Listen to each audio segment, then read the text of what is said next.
Assalamualaikum students, welcome to another video. You are watching your favorite channel Learning Hub Maths. This is me Noman Arif. Today we will solve exercise 1.3 from 9th class mathematics books. आप पिछली video को देखेंगे तो हम पिछली video में exercise 1.2 जो है वो खत्म कर चुके हैं. इस वीडियो में एक्सरसाइज 1.3 कोशिश करेंगे कि पूरी सॉल्व कर दें. तो एक्सरसाइज 1.3 का जो पहला क्वेश्चन है वो है identify radicand and index in the following. सवाल कराने से पहले आपको ये बता दूं कि किसी भी एक्सप्रेशन को लिखने के दो फॉर्म हो सकती हैं. उनको दो तरीकों से राइट किया जा सकता है. एक को हम कहते हैं रेडिकल फॉर्म और एक को हम कहते हैं एक्सपोनेंशियल फॉर्म. रेडिकल फॉर्म और एक्सपोनेंशियल फॉर्म. रेडिकल फॉर्म और एक्सपोनेंशियल फॉर्म. रेडिकल फॉर्म क्या होती है? रेडिकल फॉर्म ऐसी फॉर्म को कहते हैं जिसके अंदर एक्सप्रेशन के ऊपर आपको स्क्वायर रूट नजर आएगा. सही है, स्क्वायर रूट यानी कि ऐसा सिंबल बना हुआ नजर आएगा. इसके अंदर कुछ ना कुछ लिखा होगा. तो ये एक्सप्रेशन है, इसके ऊपर स्क्वायर रूट बना हुआ है. स्क्वायर रूट के बाहर छोटा सा कोई नंबर भी लिखा हुआ हो सकता है, नहीं भी लिखा हो सकता है और लिखा हुआ भी हो सकता है. ठीक है, इस फॉर्म को कहते हैं रेडिकल फॉर्म.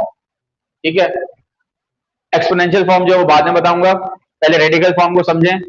अब रेडिकल फॉर्म जो है ना इस तरह की होती है. सवाल है सारे ये सारे रेडिकल फॉर्म में. रेडिकल फॉर्म के अंदर दो चीजें होती हैं, आइडेंटिफाई रेडिकेंड एंड इंडेक्स. सवाल में बोला हुआ है कि रेडिकेंड और इंडेक्स बताना है हमें कि इन सवालों के अंदर रेडिकेंड और इंडेक्स क्या क्या है. अब की मर्जी है कि आप सॉल्यूशन लिखकर रेडिकेंड और इंडेक्स अलग अलग बता दें हर सवाल का, या इस तरह एक फॉर्मेट बना लें, सारे सवाल लिखने के बाद रेडिकेंड की हेडिंग दे दें और इंडेक्स की हेडिंग दे दें और हर एक के नीचे रेडिकेंड और इंडेक्स नंबर डाल के लिख दें. It's up to you. मैंने इस तरह लिख दिया है. अब मैं आपको बताऊंगा कि रेडिकल फॉर्म के अंदर रेडिकेंड और इंडेक्स क्या होता है. पहला सवाल है स्क्वायर रूट बना हुआ है, अंदर 5 लिखा हुआ है और बाहर छोटा सा 3 लिखा हुआ है. ठीक है, जो तो आपने ये समझना है बच्चों, जो स्क्वायर रूट के अंदर लिखा हुआ होगा, जो इस सिंबल के अंदर लिखा हुआ होगा वो रेडिकेंड होगा. इस सिंबल के अंदर क्या लिखा हुआ है? सवाल के अंदर 5 लिखा हुआ है, तो 5 is the radicand of question number 1. ठीक है, और जो बाहर छोटा सा लिखा होता है वो कहलाता है इंडेक्स. उसको आप वहां जाके छोटा नहीं लिखेंगे, बड़ा सा लिख देंगे, लेकिन इंडेक्स होगा वो. ठीक है, आपने याद रखना है, कॉन्सेप्ट याद रखना है कि जो स्क्वायर रूट के अंदर लिखा हुआ है, स्क्वायर रूट के सिंबल के अंदर लिखा हुआ है वो रेडिकेंड है, और जो स्क्वायर रूट के सिंबल के बाहर लिखा हुआ है छोटा सा वो क्या है? इंडेक्स है. ठीक है, सवाल नंबर 2 पे आएंगे. एक्स अपॉन वाई और बाहर 4 लिखा हुआ है, तो रेडिकेंड हो गया एक्स अपॉन वाई और बाहर 4 आ गया, तो वो इंडेक्स हो गया. इसी तरह इस सवाल के अंदर रेडिकेंड क्या होगा? एक्स स्क्वायर वाई जेड और इंडेक्स क्या होगा? 5. इस सवाल के अंदर रेडिकेंड होगा ए बी. अब यहां पर आपके लिए एक सवाल है, और आपका भी मुझसे सवाल होना चाहिए या टीचर से सवाल होना चाहिए कि सर इसका इंडेक्स क्या होगा, इसके बाहर तो कुछ लिखा हुआ ही नहीं है. तो आपने ये चीज समझनी है कि अगर किसी स्क्वायर रूट के बाहर कुछ नहीं लिखा हुआ छोटा सा, तो उसकी जगह पे आपने लिखना है यहाँ पे 2. वैसे तो हम ये कहते हैं मैथ्स के अंदर कि जहां कुछ नहीं लिखा हुआ वहां 1 होता है, या 1 कंसिडर करते हैं हम लोग. जैसे x लिखा हुआ उसके साथ कुछ नहीं लिखा हुआ तो वो 1 होता है, लेकिन यहाँ पर हम 2 क्यों कंसिडर करते हैं? ये भी एक सवाल हो सकता है किसी स्टूडेंट का. तो इस सवाल का जवाब है कि स्क्वायर रूट जब हम सॉल्व कर रहे होते हैं तो स्क्वायर रूट क्या बाहर अगर कुछ नहीं होता तो उसकी वैल्यू हम पावर के अंदर एक्सपोनेंट के अंदर 1/2 लेते हैं. तो स्क्वायर रूट की अपनी वैल्यू होती है, मैंने कि अगर कुछ भी नहीं लिखा तो समझ लें यहाँ 2 लिखा हुआ है. ये आपने याद रखना है. अगर यहाँ कुछ नहीं लिखा हुआ तो यहाँ क्या लिखा हुआ है? 2 लिखा हुआ है, जो कि ना लिखे तब भी 2 ही है, लिखे तब भी 2 ही है. और अगर इसके अलावा कोई और नंबर होगा तो वो हमें यहाँ मेंशन करना पड़ेगा, 3 4 5 एन कुछ भी. लेकिन 2 लिखा हुआ है तो वो मेंशन नहीं करें तो तब भी चल जाएगा. तो इसका मतलब है यहाँ पे आपने क्या लिखना है? 2 लिखना है.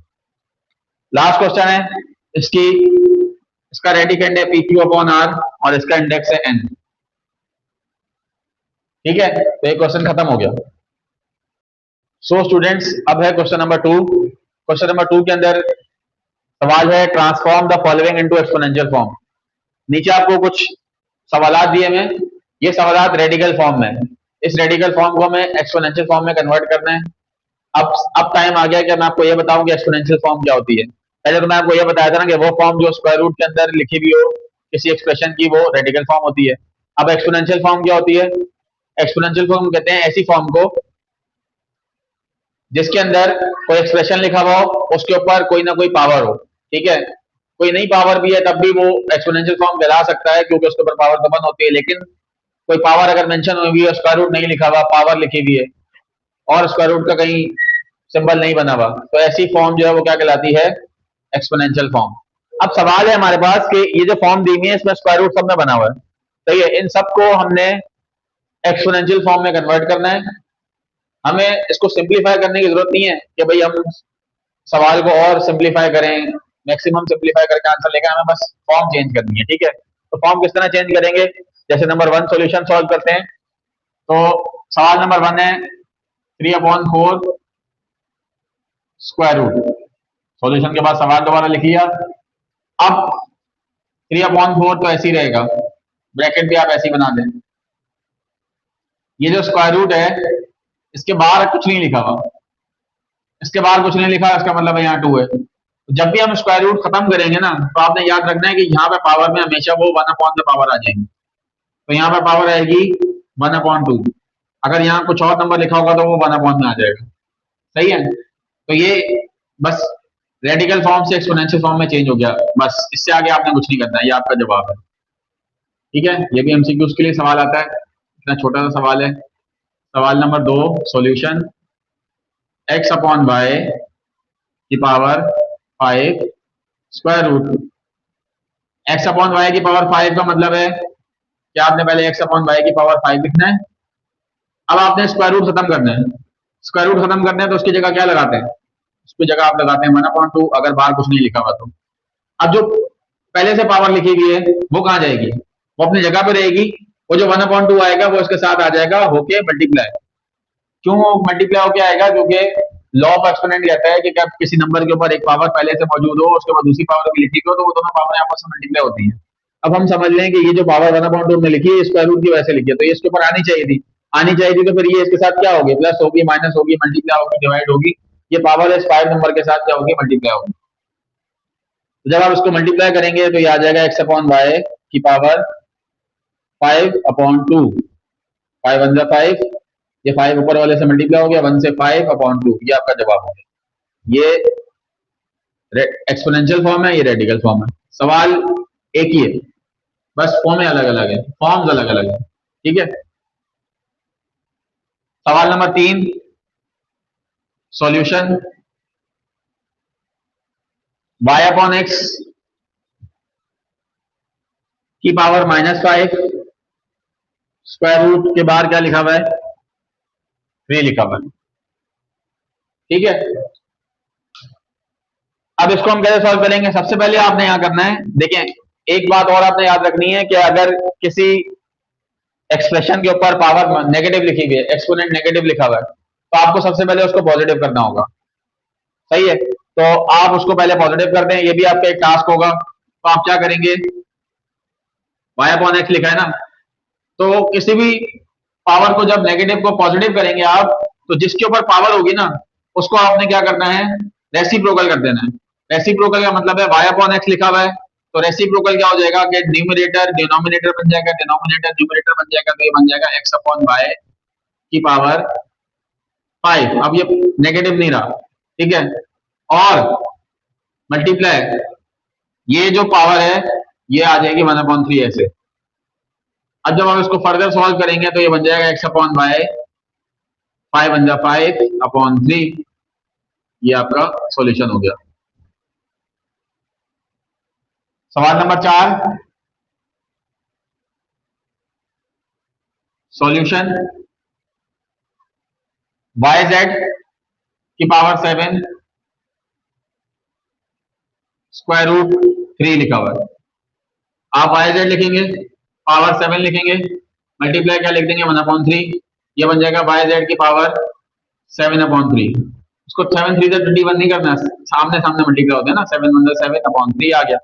ये आपका जवाब हो गया। सवाल नंबर 5 सॉल्यूशन, सवाल नंबर 5 है 27 स्क्वायर रूट के अंदर लिखा हुआ है और बाहर छोटा सा 9 लिखा हुआ है। आपने क्या करना है? 27 लिखना है, ब्रैकेट बनाना है, उसके बाहर क्या लिख देना है? 1/9। ब्रैकेट ना भी बनाए डायरेक्ट 1/9 लिखते हैं तब भी कोई मसला नहीं है। 1/9 में क्यों लिखना है, मैंने आपको स्टार्टिंग में बताया कि स्क्वायर रूट हटाएंगे तो जो भी पावर बाहर लिखी होगी उसको आपने एक्सपोनेंट में छोटा करके 1/9 करके लिखना है, ठीक है। उसके बाद है सवाल नंबर 6। सवाल नंबर 6 है -64 की पावर 2 स्क्वायर रूट 3। अब आप देखेंगे कि भाई ये -64 की पावर 2 स्क्वायर रूट 3 जो है इसका क्या करना है।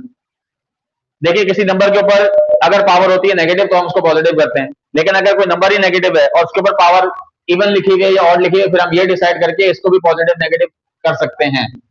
अगर पावर इवन लिखी गई ना तो ये जो माइनस साइन है ये खत्म हो सकता है, तो अब आप इस माइनस साइन को ना लिखें क्योंकि पावर पहले से 2 है। अगर पावर 3 होगी तो फिर माइनस रहेगा, तो 64 ऐसी रहेगा, पावर 2 माइनस खत्म हो चुका, पावर 2 मल्टीप्लाई में क्या आ जाएगा 1/3 क्योंकि ये हम स्क्वायर रूट खत्म कर रहे हैं, तो 64 की पावर क्या हो जाएगी 2/3। सवाल नंबर 7। सवाल नंबर 7 है स्क्वायर रूट 1/2 की पावर m और बाहर है 3। आप लिखेंगे 1/2 की पावर m मल्टीप्लाई क्या लिखेंगे आप, लिखेंगे 1/3, तो ये बन जाएगा 1/2 की पावर m/3। सवाल नंबर 8 है एक्स वाई की power 3 square root 5। X Y की पावर 3 ऐसी रहेगी, मल्टीप्लाई में क्या आ जाएगा 1/5, तो ये बन जाएगा एक्स वाई की पावर 3/5, ठीक है। लास्ट क्वेश्चन रह गया। लास्ट क्वेश्चन के लिए मुझे ये क्वेश्चन रिमूव करना पड़ेगा, तो मैं यहां से ये क्वेश्चन रिमूव कर देता हूं ताकि उसकी जगह बन जाए। लास्ट क्वेश्चन है क्वेश्चन नंबर 9। 4/3 स्क्वायर रूट, एक और स्क्वायर रूट और बाहर 3 लिखा हुआ है।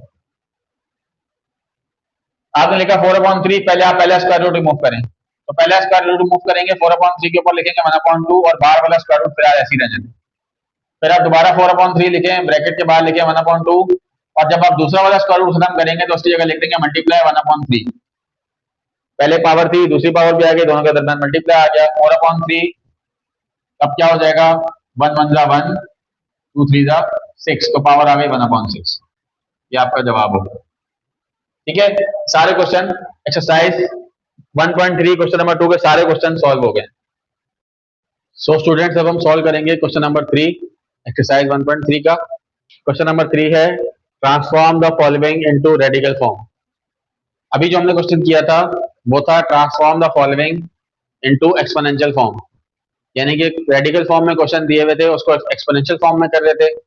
अब जो क्वेश्चन है वो एक्सपोनेंशियल फॉर्म में क्वेश्चन है उसको हमने रेडिकल फॉर्म में करना है, यानी कि हमें जवाब जो चाहिए वो स्क्वायर रूट की फॉर्म में चाहिए, ठीक है, इन शॉर्ट। तो चलते हैं क्वेश्चन की तरफ। नंबर 1 सॉल्यूशन 5 की पावर 3 1/7 पहला क्वेश्चन है, ठीक है। 5 की पावर 3 और पावर 1/7। अब आपने एक बात याद रखनी है कि पावर जो है ना आपके पास जो होल पावर होगी ब्रैकेट के बाहर होगी या कोई कोई भी पावर है बाहर, वो 1/में होनी चाहिए। अगर वो 1/में नहीं है तो पहले उसको 1/में लाएंगे, क्योंकि स्क्वायर रूट के बाहर जो नंबर लिखा जाता है वो यहां से देख के लिखा जाता है। अगर यहाँ पे पावर में 1/में में लिखा हुआ है वैल्यू, तो वो जो नंबर नीचे लिखा होगा ना 1 के नीचे, वो बाहर उसका इंडेक्स बन जाएगा स्क्वायर रूट का, ठीक है। तो जैसे आपको मैं करके दिखाता हूँ 5 की पावर 3 ऐसे लिखेंगे आप ब्रैकेट नहीं बनाएंगे, अब आप स्क्वायर रूट बनाएंगे। ये 1/7 लिखा हुआ है तो अब आप यहाँ लिख देंगे 7। इसलिए मैं आपको कह रहा था कि यहाँ पावर में क्या होना चाहिए 1/में होनी चाहिए। इन केस अगर नहीं है तो फिर हम उसको लेकर आ जाएंगे 1/1 की फॉर्म में और फिर उसको ऐसे बना देंगे, तो ये बस आपका जवाब आ गया। सवाल नंबर 2 सॉल्यूशन। सवाल नंबर 2 है ए बी -2, यानी कि ए बी -2 1/3। ए बी -2 की पावर 1/3।